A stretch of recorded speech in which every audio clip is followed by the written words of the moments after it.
বাংলাদেশের সর্বশেষ গুরুত্বপূর্ণ আপডেট সংবাদে আপনাকে স্বাগত। শুরুতেই সংবাদ শিরোনাম, পরে বিস্তারিত। শুরুতেই জানিয়ে দিব, সংলাপে নির্বাচনী রোডম্যাপ চেয়েছে বিএনপি। অন্তর্বর্তীকালীন সরকারের প্রধান উপদেষ্টা প্রফেসর ডক্টর মোহাম্মদ ইউনূসের সঙ্গে সংলাপে নির্বাচনের রোডম্যাপ চেয়েছে বিএনপি। শনিবার 5 অক্টোবর দুপুরে সংলাপ শেষে রাষ্ট্রীয় অতিথি ভবন যমুনা থেকে বের হয়ে সাংবাদিকদের এসব কথা বলেছেন বিএনপির মহাসচিব মির্জা ফখরুল ইসলাম আলমগীর।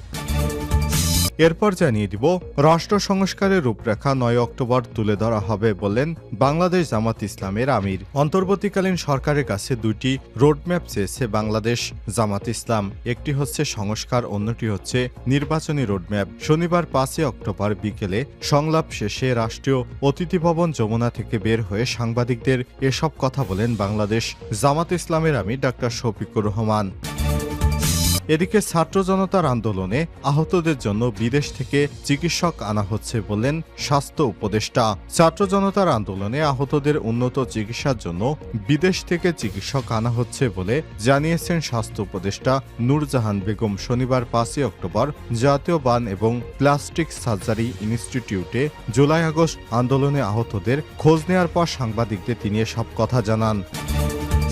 এদিকে খুলনায় বিএনপির দুই গ্রুপের সংঘর্ষ, কপাল পুরল 8 নেতার। খুলনা নগরীর খালিশপুর থানার 11 নং ওয়ার্ডে গত শুক্রবার 4 অক্টোবর রাতে বিএনপির সুধী সমাবেশে স্থানীয় বিএনপির দুই গ্রুপের সংঘর্ষে কমপক্ষে 15 জন আহত হয়েছে। এই ঘটনায় উভয় গ্রুপের 8 জনকে বহিষ্কার করেছে মহানগর বিএনপি। এছাড়াও তদন্ত কমিটি গঠন করেছে দলটি। জানাবো, যেতে না প্রায় 18,000 কর্মীকে মালয়েশিয়া পাঠানোর বিষয়ে কাজ করছে সরকার, জানালেন আইন উপদেষ্টা। প্রবাসী কল্যাণ বৈদেশিক কর্মসংস্থান উপদেষ্টা ডক্টর আসিফ নজরুল বলেছেন, টিকিট জটিলতায় মালয়েশিয়া যেতে না পারা প্রায় 18,000 কর্মীকে সেদেশে পাঠানোর বিষয়ে কাজ শুরু করেছে অন্তর্বর্তীকালীন সরকার। আজ প্রবাসী কল্যাণ ভবন বিজয় 71 মিলনায়তনে এসব কথা বলেন তিনি।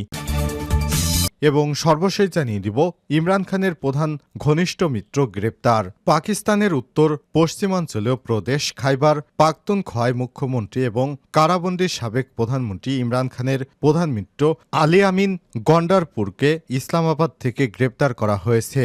আজ পাকিস্তানি পুলিশ তাকে গ্রেপ্তার করেছে বলে জানিয়েছে স্থানীয় টিভি চ্যানেল জিও নিউজ। খবর রয়টার্সের। প্রিয় দর্শক, এতক্ষণ শুনছিলেন সংবাদ শিরোনাম, এবারে বিস্তারিত। তবে তার আগে বন্ধুরা, অনুরোধ থাকবে এই সংবাদটিতে একটি লাইক দিন। এই চ্যানেলে আপনি নতুন হয়ে থাকলে আমাদের সংবাদটি দেখতে দেখতে চ্যানেলটি সাবস্ক্রাইব করে রাখুন। কমেন্ট করে আপনার মূল্যবান মতামত জানিয়ে দিন বন্ধুরা, আপনি বিশ্বের কোন দেশ থেকে বা বাংলাদেশের কোন স্থান থেকে আমাদের সংবাদটি দেখছেন এবং শুনছেন। এবারে বিস্তারিত। সংলাপে নির্বাচনের রোডম্যাপ চেয়েছে বিএনপি। অন্তর্বর্তীকালীন সরকারের প্রধান উপদেষ্টা প্রফেসর ডক্টর মোহাম্মদ ইউনূসের সঙ্গে সংলাপে নির্বাচনের রোডম্যাপ চেয়েছে বিএনপি। শনিবার 5 অক্টোবর দুপুরে সংলাপ শেষে রাষ্ট্রীয় অতিথি ভবন যমুনা থেকে বের হয়ে সাংবাদিকদের এসব কথা বলে বিএনপির মহাসচিব মির্জা ফখরুল ইসলাম আলমগীর। তিনি বলেছেন, নির্বাচন কমিশন নিয়োগ আইন স্থগিত করে সব রাজনৈতিক দলের মতামতের ভিত্তিতে ইসি পুনর্গঠন করা উচিত। এছাড়াও প্রধান উপদেষ্টাকে বিচারপতি খায়রুল হকের বিরুদ্ধে আইনগত ব্যবস্থা নেয়ার কথা বলেছি। এ সময় তিনি আরো বলেন, 6 সংস্কার কমিশন এবং আগামী নির্বাচন নিয়ে অন্তর্বর্তী সরকারের মনোভাব এবং প্রস্তুতি নিয়ে আলোচনা হয়েছে।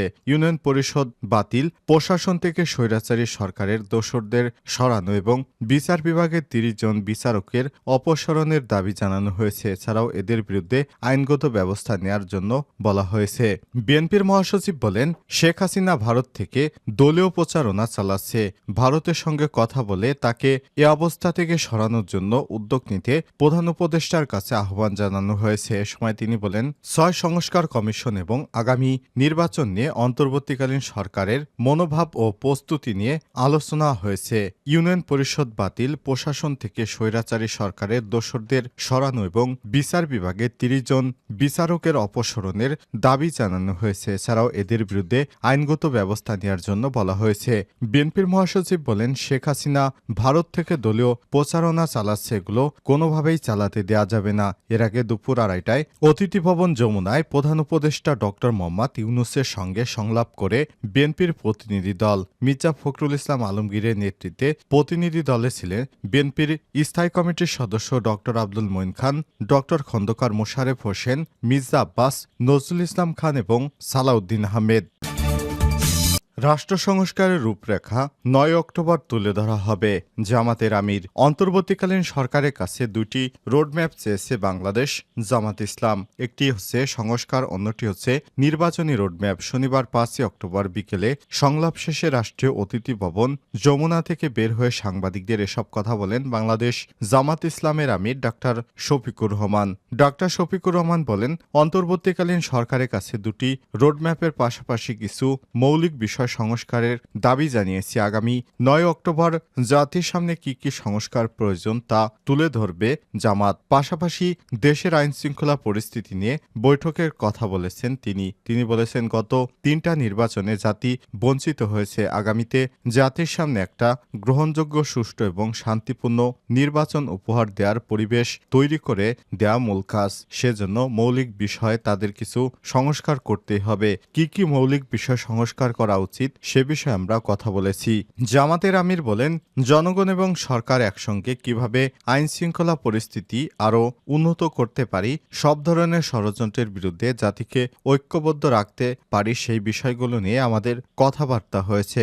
আমরা আশা করছি বর্তমান যে সরকার আছেন তারা কোনো ধরনের পক্ষ বিপক্ষের মানসিকতা না নিয়ে নিরপেক্ষ দৃষ্টিকোণ থেকে দেশকে একটা ভালো পর্যায়ে নিয়ে তারপর নির্বাচন দিতে সক্ষম হবে। এর আগে শনিবার 5 অক্টোবর বিকাল 3:30টায় আমির ডাক্তার শফিকুর রহমানের নেতৃত্বে 5 সদস্যের জামাতের প্রতিনিধি দল যমুনায় প্রবেশ করে। জামাত ইসলামের প্রতিনিধি দলে ছিলেন দলটির নায়েবে আমির অধ্যাপক মুজিবুর রহমান, ডাক্তার সৈয়দ আবদুল্লাহ মোহাম্মদ তাহের আনম, শামসুল ইসলাম, সেক্রেটারি জেনারেল মিয়া গোলাম পরোয়ার। ছাত্র জনতার আন্দোলনে আহতদের জন্য বিদেশি চিকিৎসক আনা হচ্ছে, স্বাস্থ্য উপদেষ্টা। ছাত্র জনতার আন্দোলনে আহতদের উন্নত চিকিৎসার জন্য বিদেশ থেকে চিকিৎসক আনা হচ্ছে বলে জানিয়েছেন স্বাস্থ্য উপদেষ্টা নূরজাহান বেগম। শনিবার 5 অক্টোবর জাতীয় বার্ন এবং প্লাস্টিক সার্জারি ইনস্টিটিউটে জুলাই-আগস্ট আন্দোলনে আহতদের খোঁজ নেওয়ার পর সাংবাদিকদের তিনি এসব কথা জানান। উপদেষ্টা বলেন, জুলাই আন্দোলনে আহতদের সর্বোচ্চ চিকিৎসার জন্য বিভিন্ন দেশ থেকে চিকিৎসক আনা হচ্ছে। হাসপাতালগুলোতে কিছু অনিয়ম রয়েছে উল্লেখ করে তিনি বলেন, এখানে বিভিন্ন ধরনের দুর্নীতি রয়েছে, এজন্য আমাদের সচেতন হতে হবে। ভোগান্তির অভিযোগ পেলে ব্যবস্থা নেওয়া হবে। একই সময় ডেঙ্গুর প্রকোপ নিয়ে স্বাস্থ্য অধিদপ্তরের মহাপরিচালক অধ্যাপক ডক্টর নাজমুল হোসেন বলেন, ডেঙ্গুতে মৃত্যু গতবারের চেয়ে এবার কম। হাসপাতালগুলোতে চিকিৎসক, নার্স বাড়াচ্ছি, সেই সঙ্গে স্যালাইন সহ যাবতীয় ওষুধ সরবরাহ বাড়ানো হচ্ছে।